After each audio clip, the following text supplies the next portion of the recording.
Hello. In this video, I'm going to be building on a previous video where I set up NGINX with PHP support using a branch in a Docker deployment repository.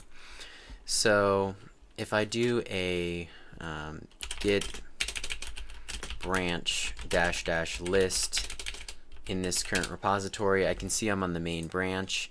And I've also done a PHP branch, and I did a speedrun version of that PHP branch. So I'm going to switch over to the speedrun version of that PHP branch. I'll do a git checkout of that branch name, and I'll git pull after doing git status to be sure I don't have any uncommitted changes or changes to stage. And then I'll do a git pull that will pull from GitHub with that branch name. And because I've previously pushed that up to GitHub, and now I have the most recent version of that branch. So what I'm going to do is branch off of my branch so that I can create a version of this where I'm going to run a database alongside PHP so that the users of the application can access some data. And this is going to be pretty low security. There's going to be no authentication involved, but it's going to show a lot of the setup required to get a database working with PHP. So I'll do a git checkout -b for creating a new branch called, I'll call it MySQL, since I'm going to use MySQL, MySQL PHP. And so this is branching off of the PHP speedrun branch into this new branch. And I can confirm with a git checkout or a git branch list that I'm on that branch, and I can start making changes. So first I'm just going to see what my project does to begin with. So I deleted my volumes folder to be sure that my init script was going to do something fresh. So I'll run init /script/init.sh and run that setup, and it's going to create some different volumes. And then I'll run a docker compose up -d, and I have Docker running, so this is going to work just fine. And next I will open Docker Desktop and follow the link to the web server that is there, and I'll find this PHP demo homepage, and I can click a link to get to the PHP info, and so I know PHP is working just fine as before. If you haven't gotten to this step, you'd want to check the previous video in the video description. So now I'm going to Docker compose down to take down that compose stack, and then I'm going to start making changes to this. So I'm going to think a little bit about what my goal here is, and what I want to do is have PHP be able to talk to a database within this Docker Compose stack. And so I can actually have the database inside of its own container. Now I could pick any database I like. There are lots of database options, from SQLite to Postgres to MySQL, or a number of other options, but MySQL is a popular choice for PHP. MySQL, if you just look up on Wikipedia, it is an open source database. It's a relational database, so as opposed to something like MongoDB, which is a not only SQL, NoSQL database, and it lets you do more unstructured objects. A MySQL database is a normal kind of structured database system. And it's free and open source with the GNU General Public License, so it's a decent option for a lot of people who want to be able to build upon this database system and make interesting applications with it. And it's commonly used with PHP if you consider something like the LAMP stack. The LAMP stack is Linux, Apache, MySQL, and PHP is the portions of that. Linux, the OS, Apache, the web server, MySQL, the database, and PHP, the scripting language. So we have a modification of this sort of stack where we have a more modern version with Docker Compose, and we have, instead of Apache, we have NGINX, instead of PHP like on the base OS, we have a PHP FPM, and we do technically have Linux because these containers have a Linux kernel, so it's Linux in that sense, but it's not running on bare metal. And then we also have the PHP as expected, and the MySQL part is what we're going to plug in next. So it's not necessarily important that it's MySQL. It could be any other database system, but this is just a common choice for PHP, so that's why I'm going to show that choice. Now, as far as common MySQL drivers, driver is essentially a way that you connect to a database.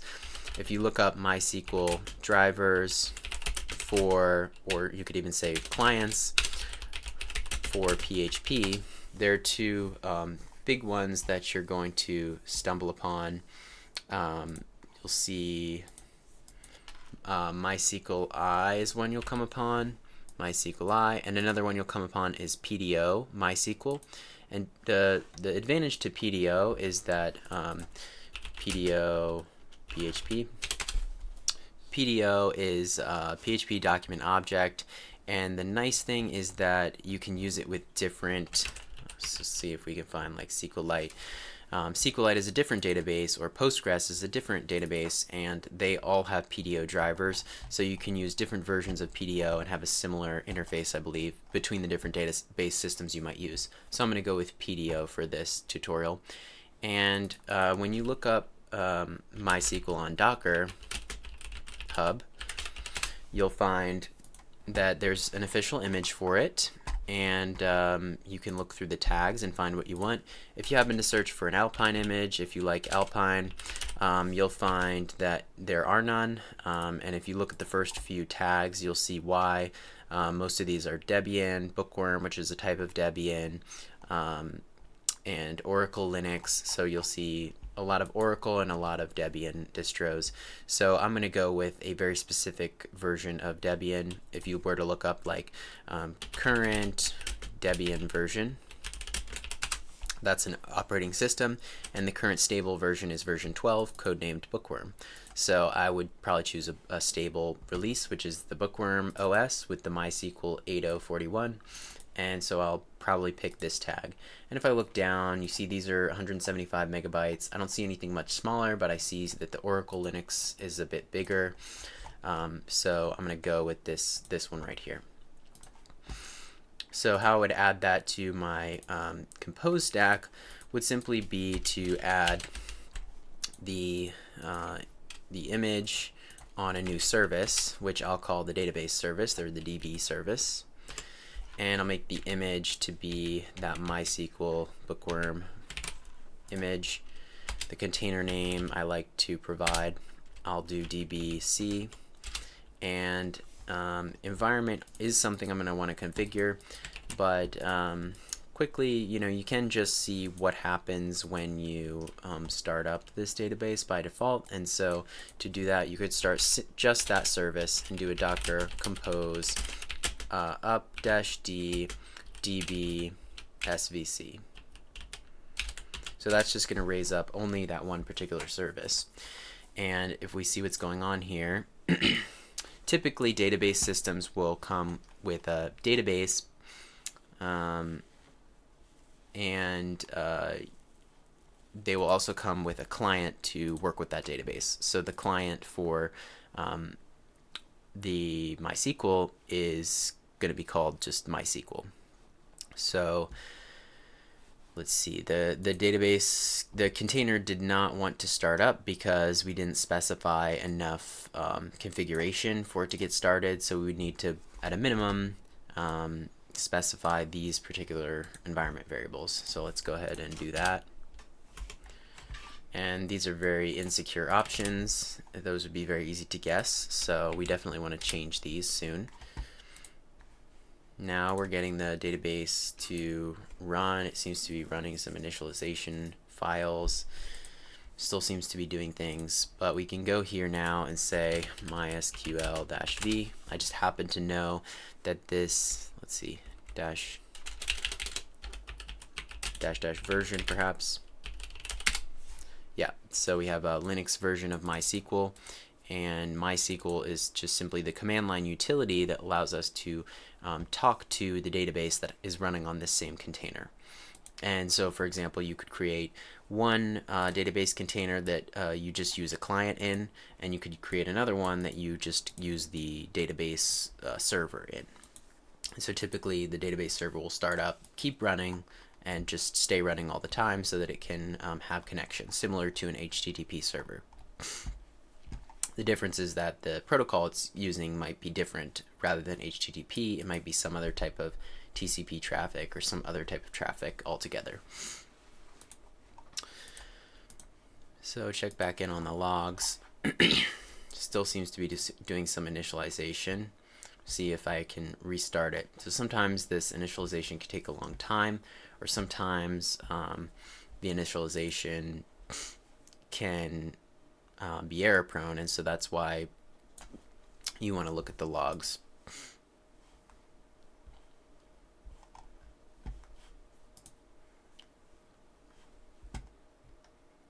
And so there was some sort of corrupt database because it got shut down while it was trying to set up.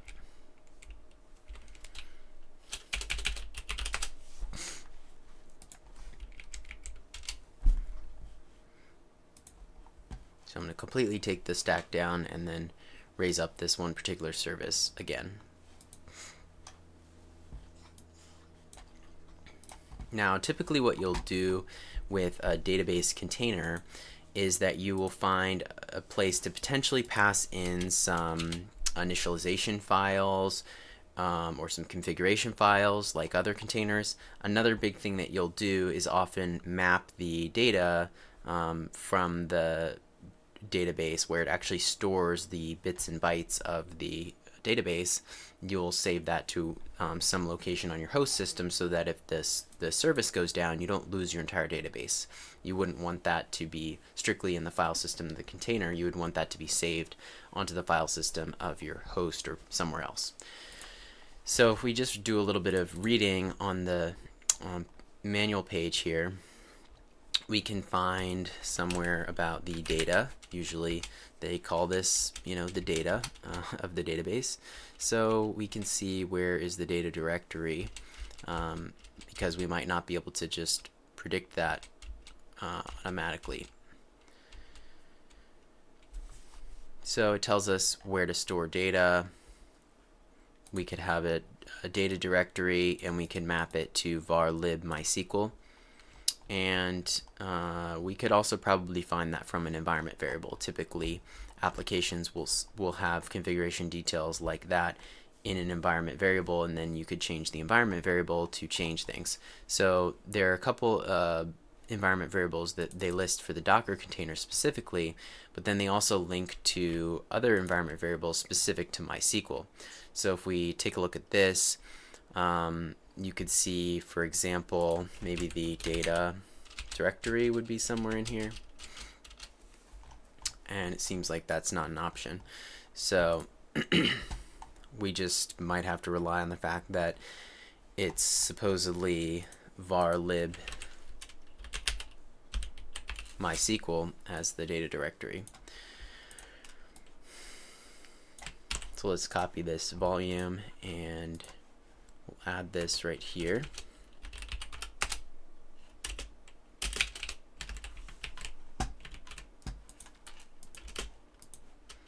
And we'll probably want it to be somewhere like volumes /db/data. That would be a good place to put it, and then map that into the container. Now if we just map an empty directory, that could cause some issues, so I'm going to comment that out for now. Let's see how the database is getting along. It says that a temporary server has started, and potentially that means that it's ready for some connections. And so I run MySQL, and by default from the environment it's going to detect what maybe the tables or the databases and the user that it should use. So we can see that our database user is going to be test, and our database name is going to be test, and our password is going to be test. Let's just see if we can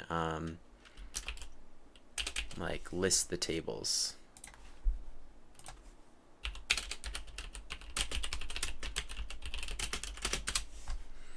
So we could do show tables.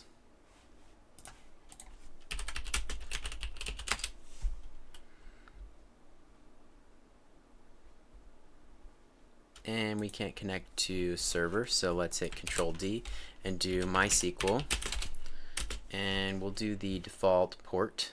So let's try to figure out what the default port is. We might not have to provide that if we're using the default.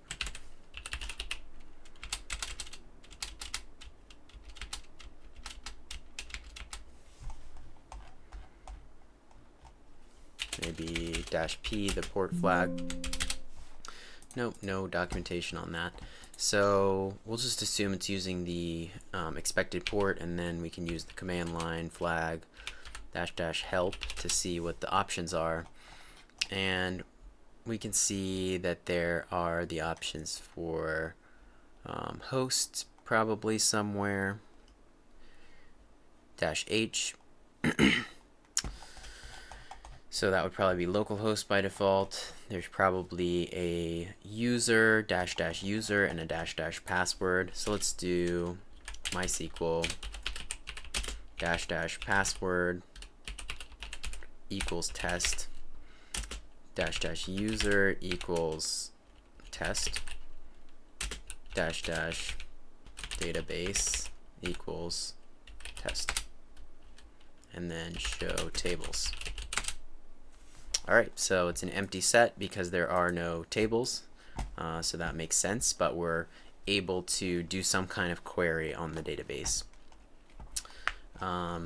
Now we have created some kind of database with the pretty insecure credentials and not very nice username and password here, but the data is all inside the database. So if we were to make changes here and then shut this down and then start it back up, we would lose all our data. So we're going to have to map that data out to some folder somewhere. And then the other thing about database systems in Docker is that because they do an initialization on their first cold startup, they're going to fill that data directory with some stuff, and if it's empty. But if it's not empty, they're going to just continue to use the data that they find there. So you want to make sure if you want to reset everything from scratch, you're going to need to clear out your data directory. But this was a good experiment. Maybe we can try some basic SQL of, like just ask Copilot for SQL for create simplest table, add one row, and select it. And if you're not super comfortable with SQL, it's going to be a little bit required here, but it's not the main focus. So we'll just use this SQL here inside of just an exec with the MySQL that we were on. So we'll just run create table, and then okay, it took that. We're going to try to insert some data into that table. That worked. One row was affected, and then we can select all rows from that table to get back the data we just put in there, and we get that data coming back. So works fine. Everything is behaving as expected there. But of course, when I Docker compose down and Docker compose up, then that data is going to be deleted, and I know that that's going to be what happens. If you were to stop the container and then restart it without deleting it and remaking it, the data might persist, but you definitely don't want to rely on that. You want to create a volume. So first, let's do the Docker compose down. And while we're here, we should go and move some of these environment variables to an environment file. And by default, Docker looks for these certain file names like Dockerfile and Docker compose.yaml. one of the names it looks for is .env, which is a common file name to put your environment variables into, and so it'll automatically detect those and let you get basically place those in from your environment with something like some syntax similar to this, or maybe like a curly braces as well, something like that. And then when this Docker Compose file is interpreted, it will look for those environment variables in the end file. But if you actually want to pass environment variables into the container like this, like where you're actually passing them in, so test is going to become an environment variable inside the DB service. You would need to manually pass each one of these, like the environment variable name like that, and you would much rather maybe pass all of these in with a single file. So for that, you actually have to specify manually env file, and then specify that the file name is, say, .env. Now, because you're already passing the file name anyway, and you're not relying on a default, you might as well go ahead and name that something informative, like db.env. And then, since you're also going to need to access the database, certain aspects of the database from the PHP service, you could also pass that into there. It could be potentially a little bit of a security leak if you pass like your root password maybe into there, but you are going to need a username and password to connect from the PHP service. So it's reasonable to pass the same environment file, I think, in both of these cases. And so this is just going to allow you to access things like the database username and the database password and such.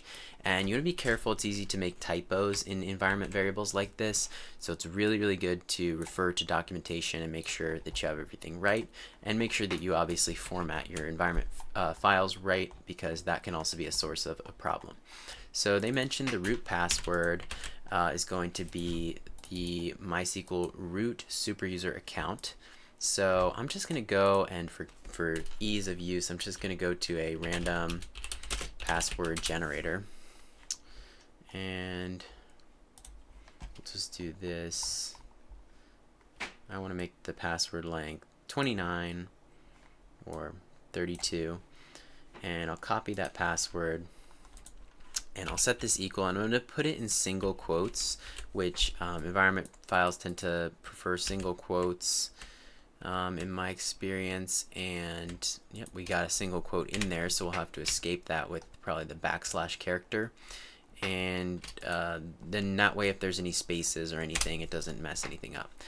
So there's one password. I'm also going to go ahead and generate a new password for when we need a second password in a bit. So I will wrap that in a single quote as well. And now I will refer back to this documentation. So we're going to have MySQL database. This is optional, and it specifies the database that's created on image startup. So the kind of the base database where everything's going to be. You could have more than one, but this is the one. So I'm going to call this the PHP app DB. And for the MySQL user, I'm going to make that equal to PHP agent, because the PHP is kind of going to be an agent for the user to talk to the database and get some data out of it. And for the password, I'm going to try for a nice long strong password like this one. I don't know what the character limit is, but the longer the better if you're doing it randomly like this. And I don't think we should need this. Set to a non-empty value like yes to allow the container to start with a blank password for the root user. It's not recommended unless you know what you're doing, since it'll leave your instance completely unprotected, allowing anyone to gain superuser access. I think it's going to end up doing this anyway by default, but I'm not going to manually set that. The random root password, we can set this to generate a random initial password, then it will be printed to standard out. we can set root user as expired once init is complete, forcing a password change on first login. Any non-empty value will activate this setting. This feature is supported, etc., etc. And then by default, entry point script automatically loads time zone needed. If it's not needed, any non-empty value disables time zone loading. Okay, so those should be good. Now let's go and check on the MySQL database. So typically a database will be run on a certain host with a certain port number, and it'll also have a certain database name by default, and then a certain user and password created, and then tables are just kind of created by a user who uses the database. So you don't necessarily need to create tables by default. So if we look for user, there's nothing in here. Something for the Perl DBI that probably doesn't apply here. Nothing else except default username on Windows. That doesn't seem important.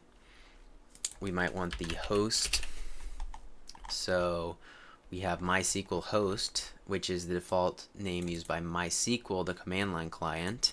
So while that might not necessarily be used for the server setup, it could be useful for ease of connecting there. And so we could use the Docker networking host rather than localhost.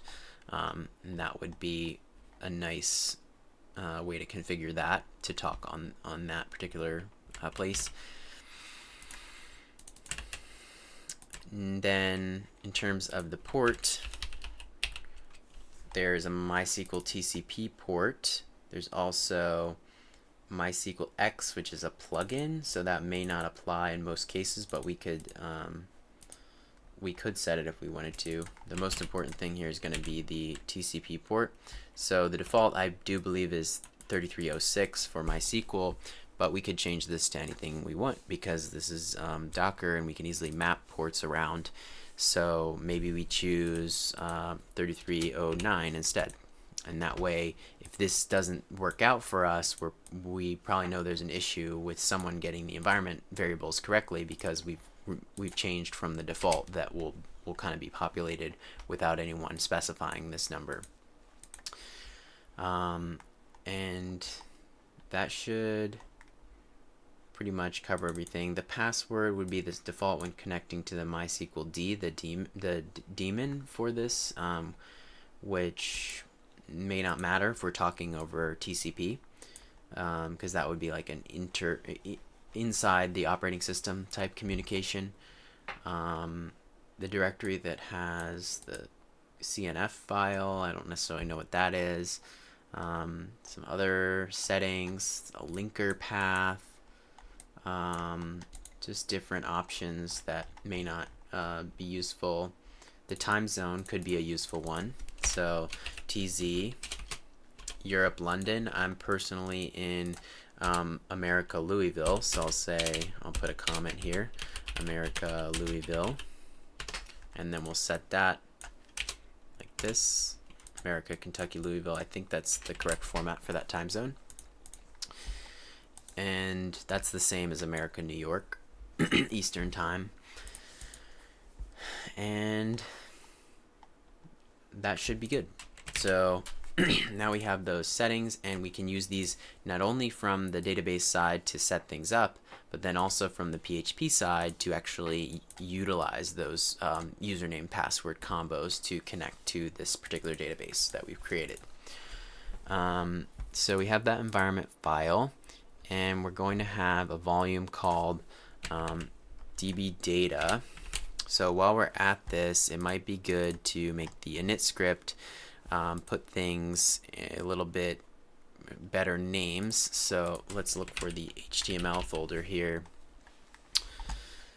So there's templates, home HTML gets copied into HTML. We have the PHP info path gets copied, into HTML. HTML could be fine folder name for now still. Config, now that we have more services, config might be better named NGINX config or something like that, or NGINX/config. And since HTML is shared between the PHP container and the NGINX container, it might make more sense to have it on this top level. But with this, I think I'd rather create a new folder that's like called like HTTP and have config inside of that. So let's do that. We'll make directory config in HTML, and then make directory, no, we'll do config, we'll do HTTP and HTML, and then make the directory volumes HTTP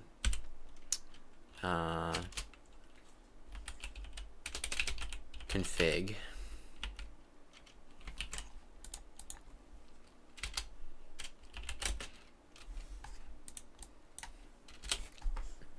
And so we'll remove everything inside of HTTP and HTML. Then when we copy out the config, we'll go to volumes HTTP config.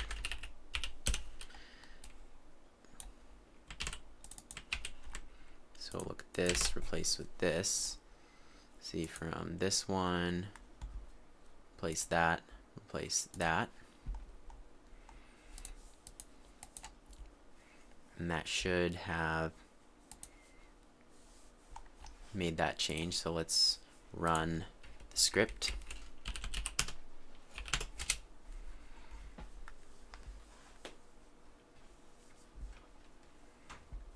Cannot create regular file default.conf.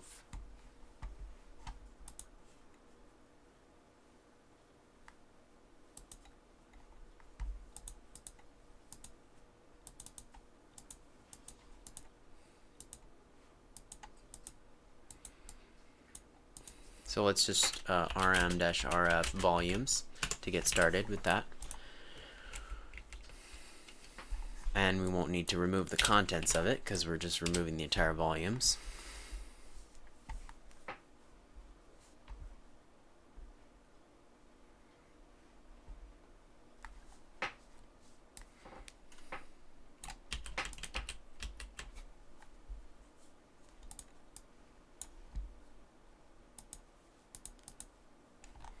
Some error here, so because we only have one here, we don't need those.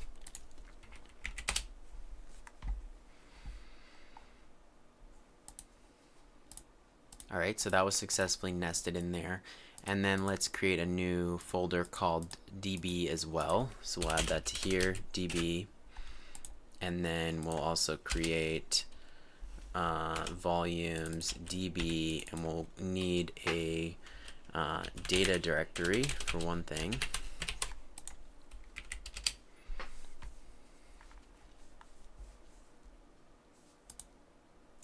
So that works well. We have HTML, and then we have HTTP. So let's just make sure anywhere where we use the config, we replace that with HTTP config.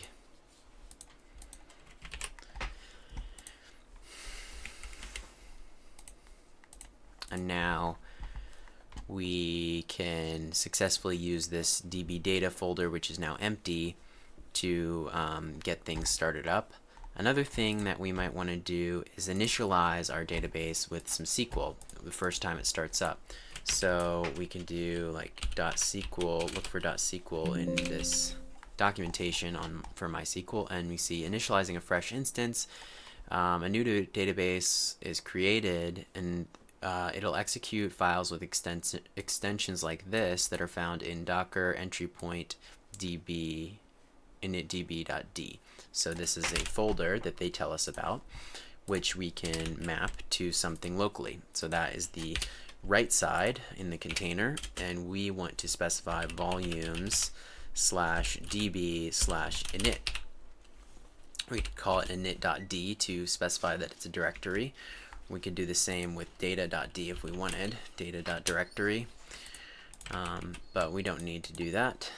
So we will call this init, and then in there we can just create the data folder and then also the init folder. So we'll run our scripts, make sure we get those two folders, data and init, and then inside of there we might want some SQL code to go in there. So SQL files, I'll start this in templates so it can easily be copied over, and I'll just call it the to-dos db.sql.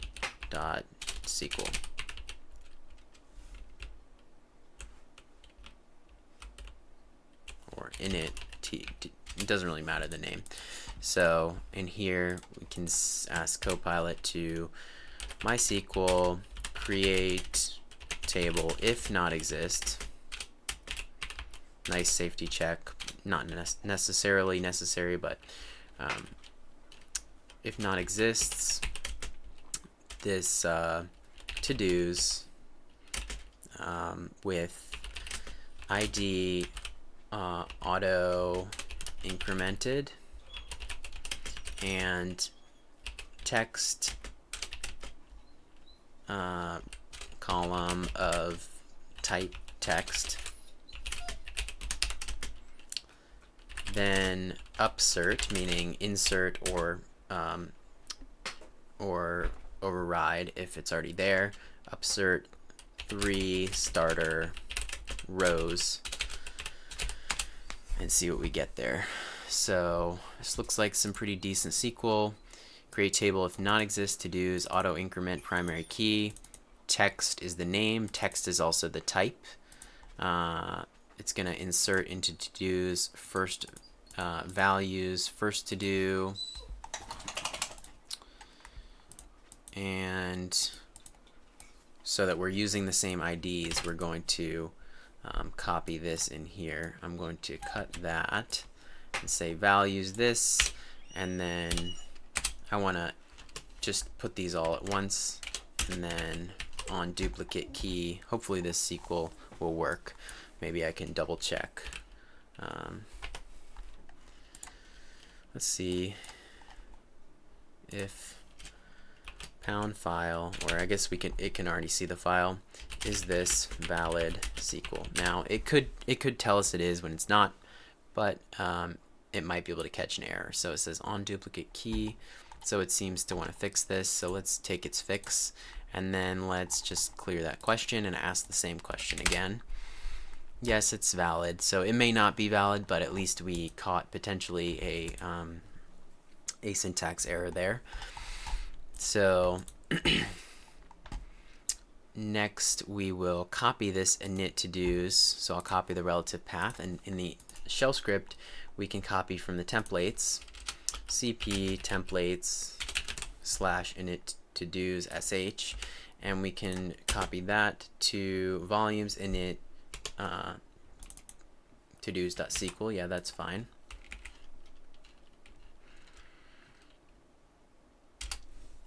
And so now that should get copied over from templates into the init folder.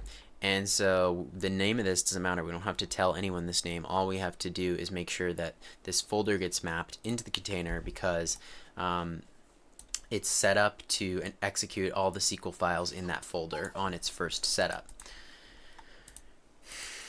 So as long as this volume is correct, that should happen, and then the data should get populated into this data folder. So let's see if we can get that up and running. We'll do, once again, a docker compose up just of the database service, and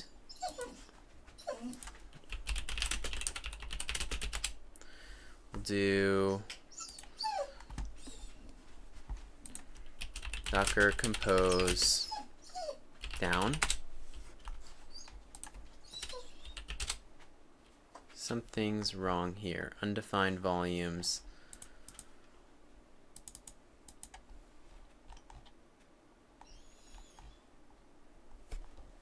invalid compose.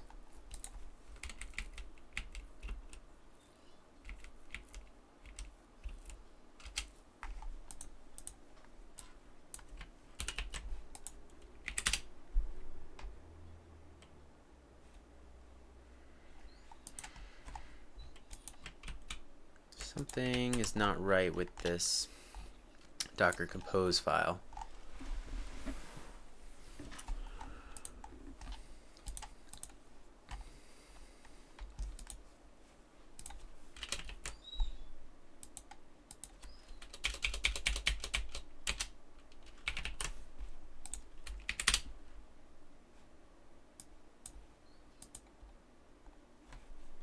Oh, maybe we need //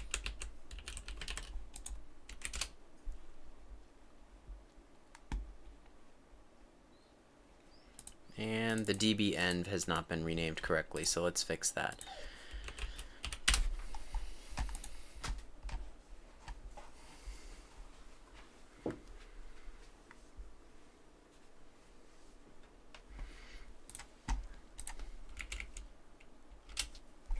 And there we go, we finally get it creating, and we can check the logs to see what's going on in there. So the initialization has ended. Yeah, it's giving us this warning about the root password.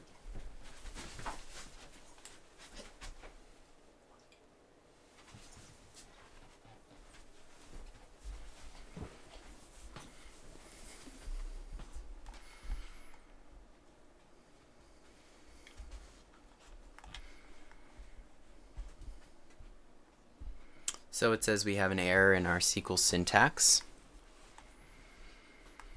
near X at line 1. Potentially doesn't have to do with that.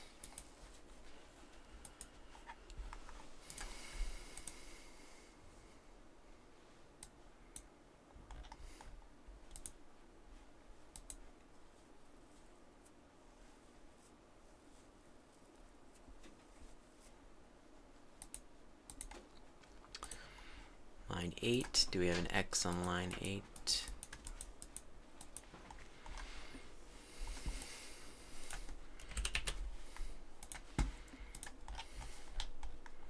So we might want to try this again without maybe all of this here.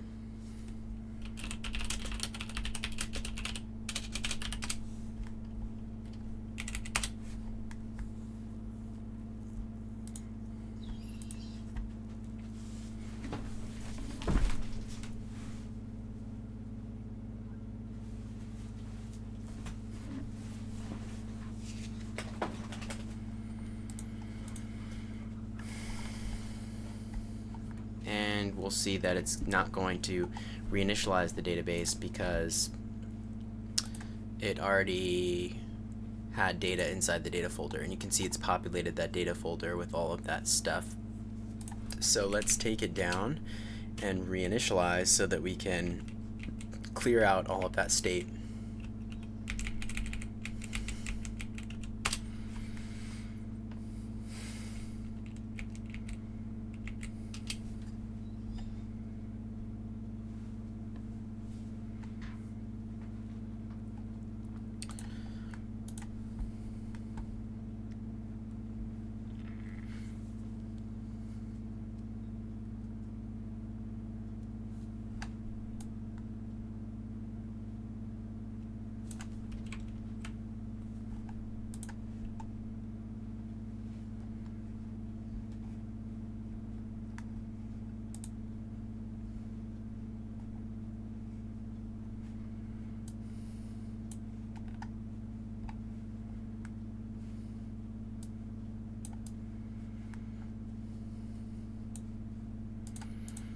Now, the only other thing I could think of would be that there's a problem with this tick mark in this password because it's near X. So I'm going to see if I can remove that tick mark and get this to work. Maybe our SQL was fine.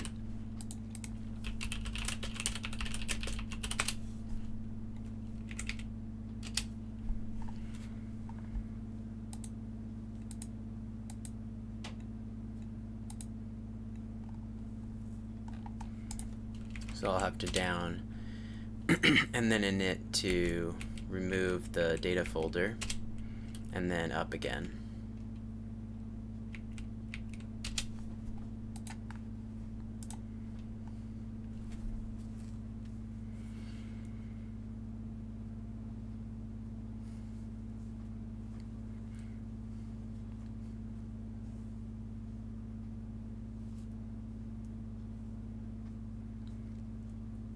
Initialization has started, initialization has ended.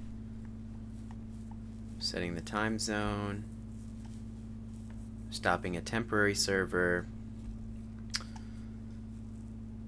Okay, ready for connections on port 3309, which is the one that we set. So let's see if we can connect to itself with MySQL. Okay, access denied for the user of the container. So let's see if we specify MySQL and we specify some of those credentials that we set in here by doing -- user equals to PHP agent, and we should be able to put that in quotes, and then we'll do -- password is equal to this long password, and then we should have our database is equal to this database,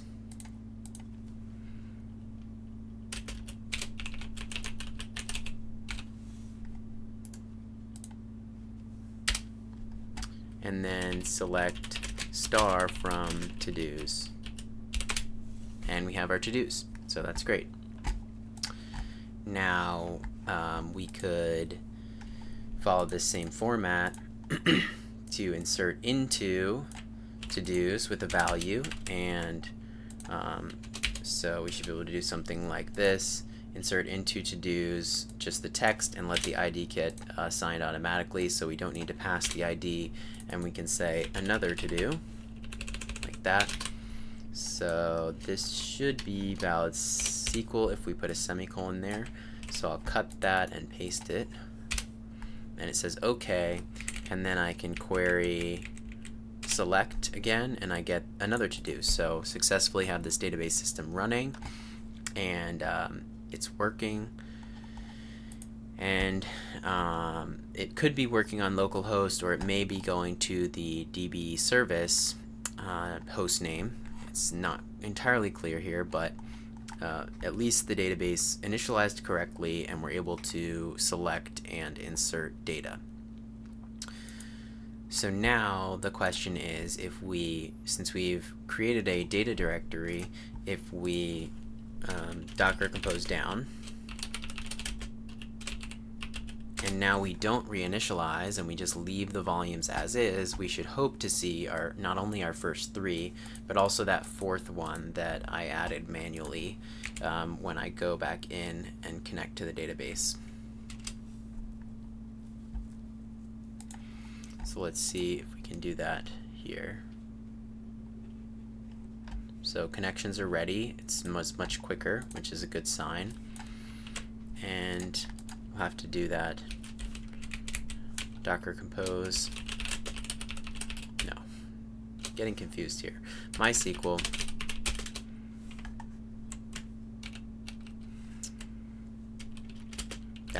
user equals PHP agent --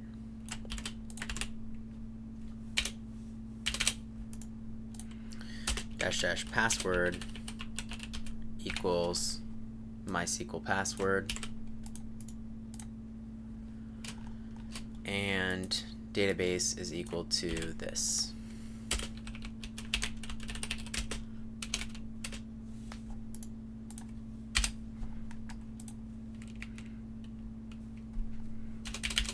And let's just copy this and paste that and fix this typo so I don't have to retype all of that. Okay, and we're in. Select star from to-dos, and we have all 4 to-dos, so that's great.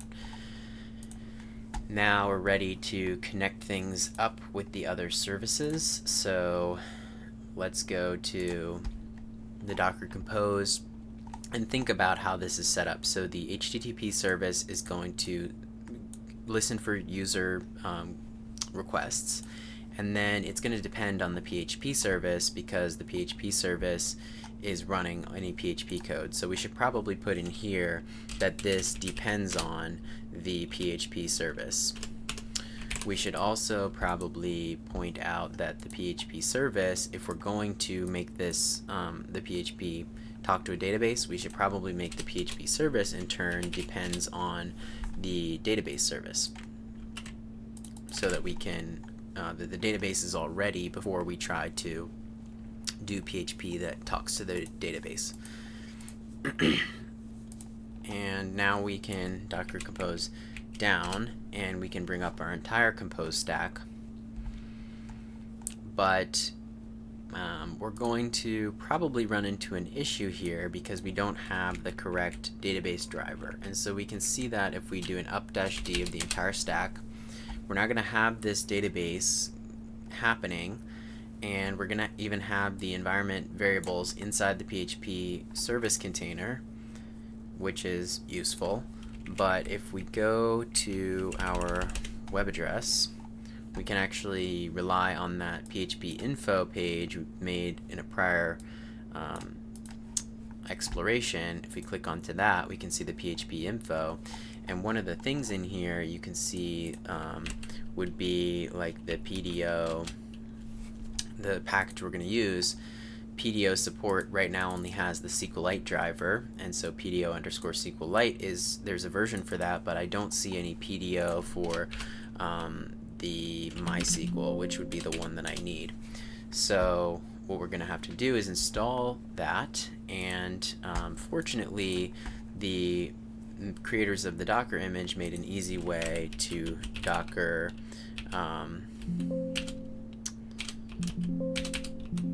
something like Docker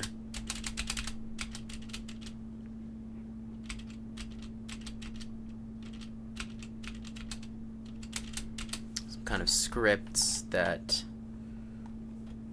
you can run to install dependencies.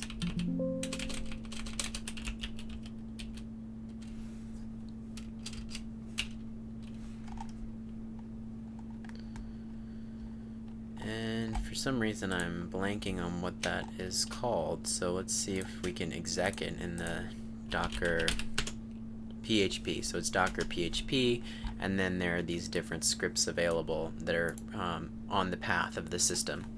So while unfortunately we can't make changes to the container by just running a pre-built image, we can make a simple Docker file that builds upon that image. So I'll do Docker Compose down, and then I'll just make a Docker file called MySQL, no, we'll call it php.dockerfile. And in there I will paste this for context and comment it out, and then I will just start from that PHP FPM image from PHP FPM, and then we're going to install dependencies needed to do PDO with MySQL. And so that's going to be run docker dash PHP extension install PDO and the PDO MySQL. So make sure those both get installed. So that should be all we need. And to link this together, I won't use an image name in this case. I'll just use a context, a build context, and do context dot, and Docker file will be php.dockerfile.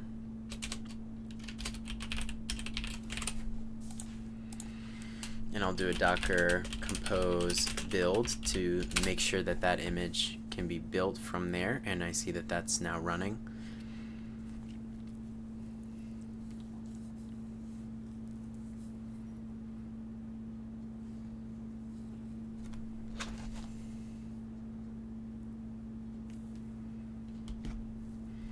Now I will do a docker compose up-d, and once those services are stood up, I will navigate to this port here and visit the info page, and then I'll look for PHP PDO, or I'll look for PDO underscore MySQL. And now I have a driver listed under PDO of MySQL, and I have the PDO MySQL driver available, so that tells me I'm going to be able to use PDO within my PHP code. So that's a good sign. Next, I will just make some basic PHP code inside of the HTML. And so what I'll do is create a new path in templates called HTML to-dos app, or I could just call it to-dos app. And in here I'll create an index.php, and I'll just return, for now, I'll just do HTML5 shortcut and say to-do list app, to-do app, and say to-dos in PHP. So this is just HTML for now, but it's valid PHP as well.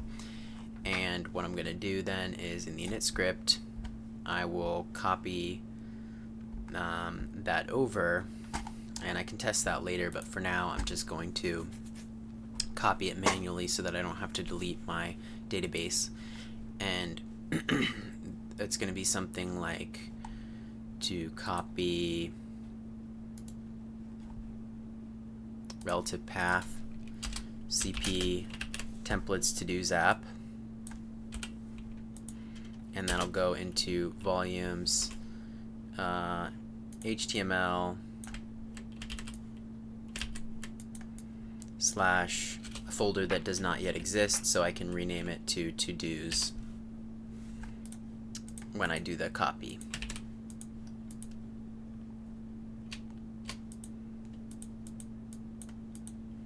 And I'll need a -r since this is going to be a folder rather than a file, so it'll need a recursive copy.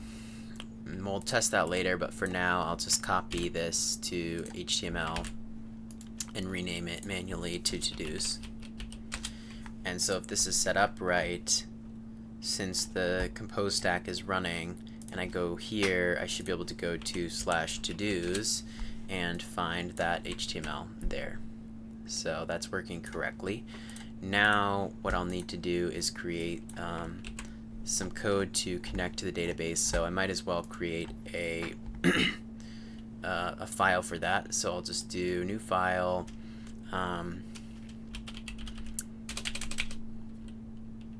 db connect.php. I'll say use MySQL PDO to make a connection from environment variables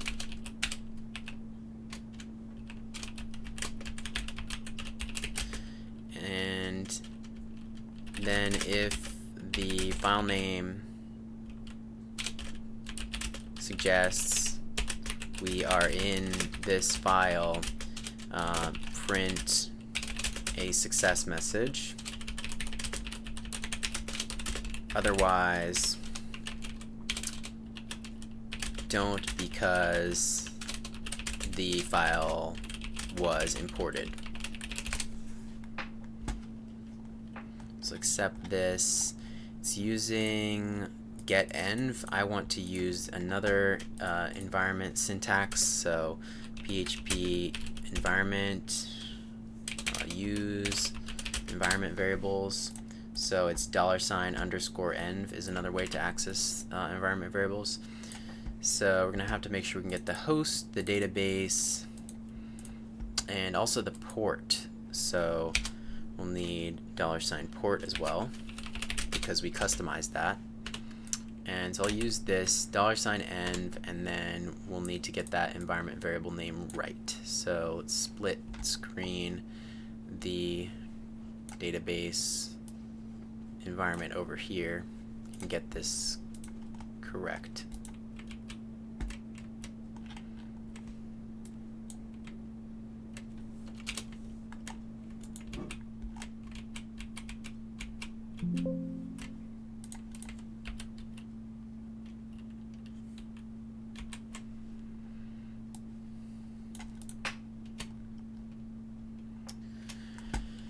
So the host is going to come from here, so we'll use this variable name.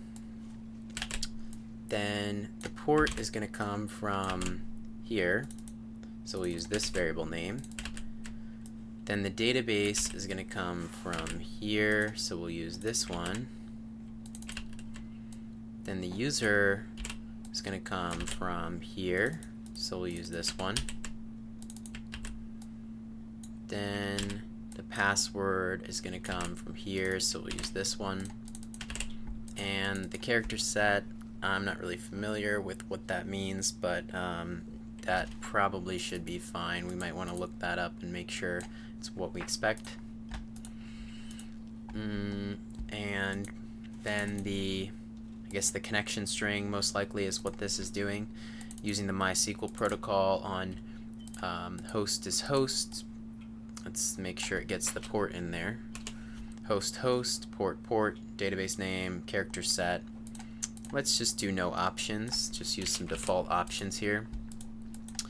We'll have to pass in our username and password, and then it's going to give this success message or throw an error. So hopefully we don't get an error. Let's visit localhost and reload. We're not going to get anything. We have to actually visit that particular PHP file. So that would be called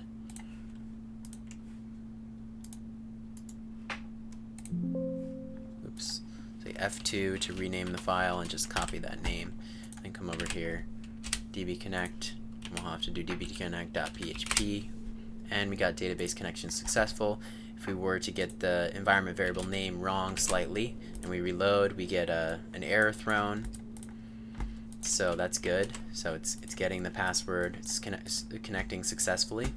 And then we should be able to do some PHP in the index, where we can do some setup up at the top and say require that connection, and we'll need to close that out. I think we're missing some closing PHP here, so let's close that out. Guess it's not needed if it's the only PHP in the file, perhaps. That makes sense. So PHP, and then here we're going to have some closing PHP. And hopefully we would be able to get that, access that database connection from a global variable that's inside of here, like the PDO. So $PDO would be our PDO connection. So we can do H1 to-dos,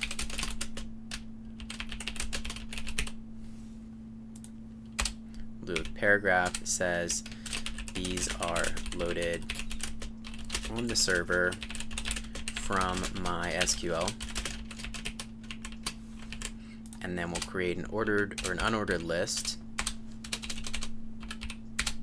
This is all just HTML, and then we'll do some PHP of select star from to-dos, and while loop where we get the rows and we echo list items with the text of that. So if we imported this correctly up here, we should be able to access that PDO right here.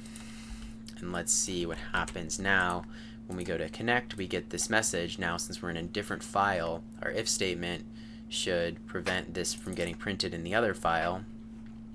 But if we go back to to-dos and reload,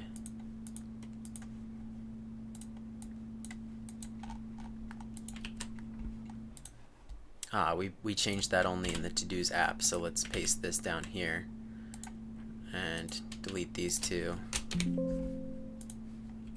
and then paste this here.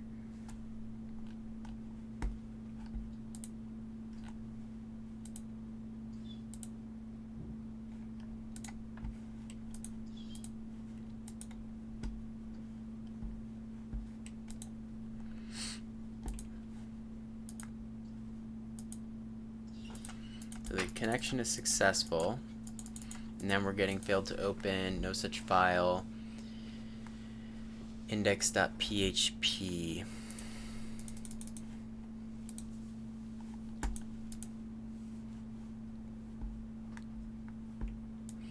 Just make sure if we comment this out that the HTML itself is working.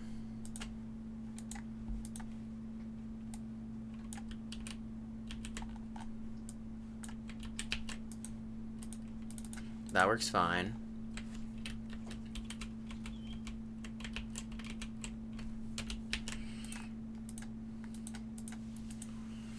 Can't open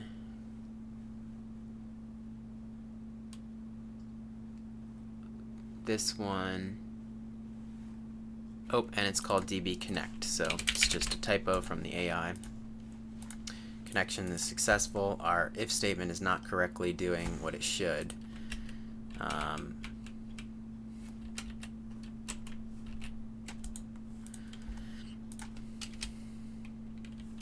And then let's see if our while loop can put those items. Okay, so the items got pulled from the database, so that's a big win.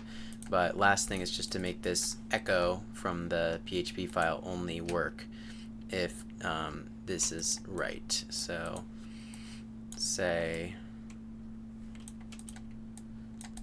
we want to remove this, delete that, and say, yeah, something more like this. If the server script file name is the same as this file, then we want to print this. So if we're running this file directly, we want to get that message, but if we're importing it, we don't want to get that message. So if we do db.connection.php, except it's going to be db.connect, not connection, it connects and it gives us that message, and then if we're on the to-dos page that's just using that code as sort of like an import, then it should just do what it needs to do without telling us that.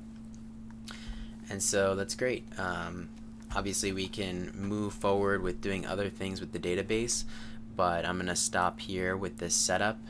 This is the kind of minimum of getting the to-dos pulling from the database, and so the last thing to do would be to make sure that everything is consistent in the templates and that the setup will work from scratch.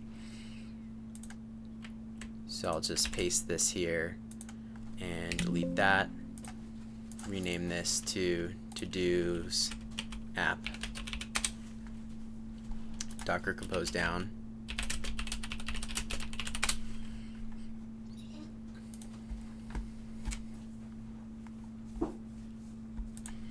Then I will run the init script.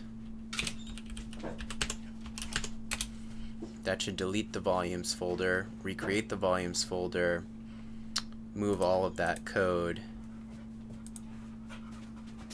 I'm already seeing that oh yeah, it was removed over as to-dos. And then I'll do a docker compose up-d. It may take some time for the database to reinitialize because all the data has been cleared out.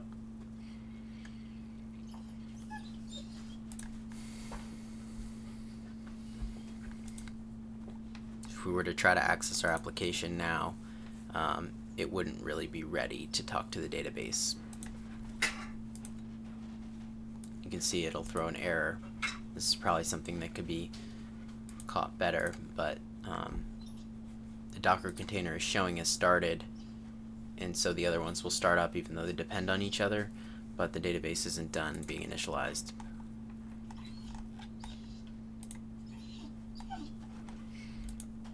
It says the init process is done, ready for startup. And it seems like it's running the server because we were able to talk to the database, and you see the another to do is cleared out because we deleted all of the volumes, and so everything is working just fine. So I'll Docker compose down and do a git status to see what things have changed here.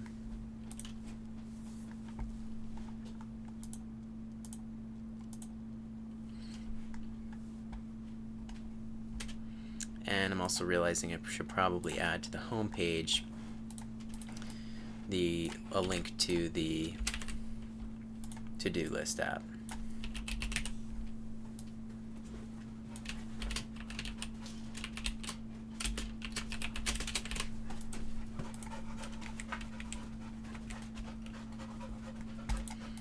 So I'll just copy this over directly so that we don't have to wait for the database to reinitialize. Pretty sure nothing would go wrong with that, but it would always be good to test it as well. Check here, database will be fast to initialize, and then we can check the PHP info page and then the query page, and we see those to-dos coming in. So that way someone can access this when they get to the landing page.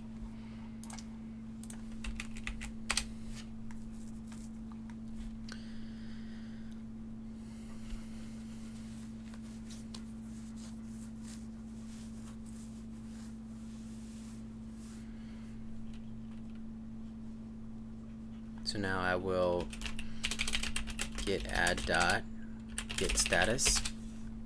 See, we have some new templates, some new script code, the Docker file, changes to that, and an environment file. Now this is a key thing to note. Why did it git status? To find things like not wanting to commit the environment file, because I have secrets in here. So I definitely would not want to commit this file since it's an environment file.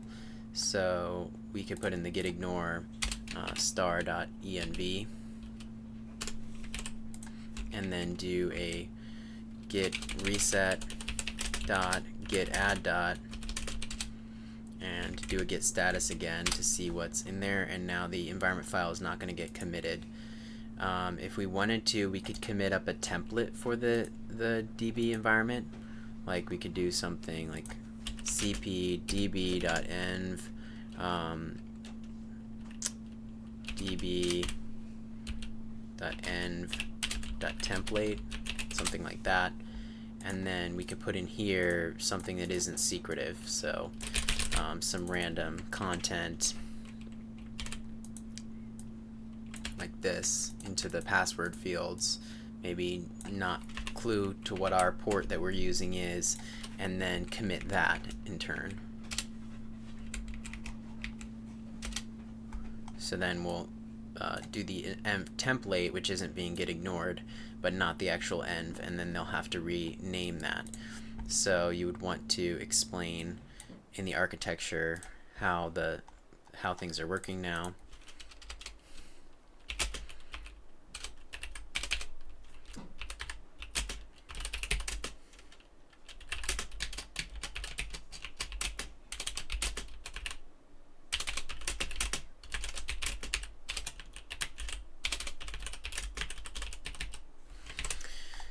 I'm going to mention that, and usage should be the same, except I'll add a step here because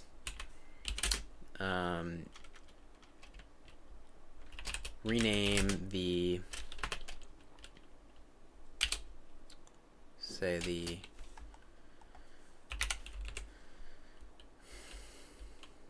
dot this path.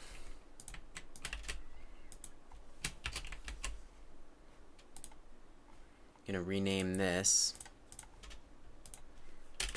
to be called db.env, and customize the username, password, and port. Then you can initialize the file structure. So this should be 1, and then 2, and then 3, 4, 5. Okay. Then you can initialize the file structure. Then you can up the compose stack. And we should also put a note in here.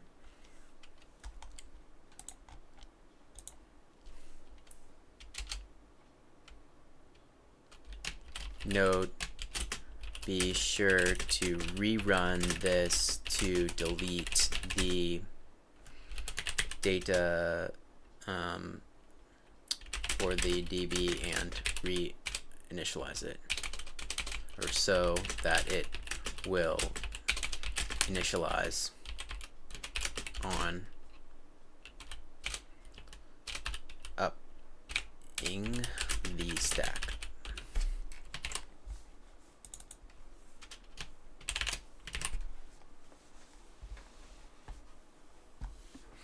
Rerun this if you want to delete. There you go. So just some basic changes to the architecture. I could probably be more descriptive with this, but the port it's going to talk over is going to be by calling the DB service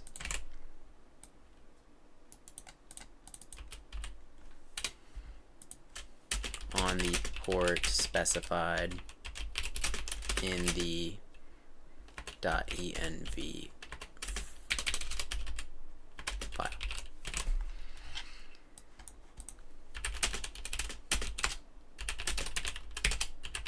Git commit -m, adding MySQL querying support for PHP.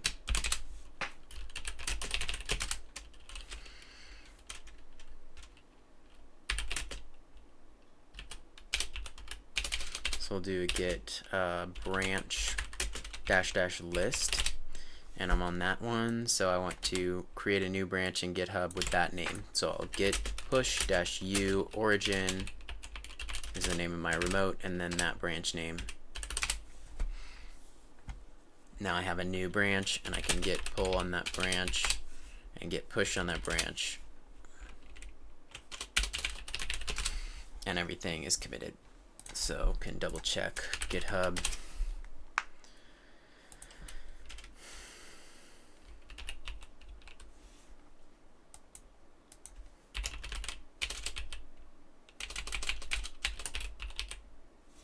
Static app deployment, I believe, is the repository, and I have MySQL PHP has new commits, and that's what I was just editing there.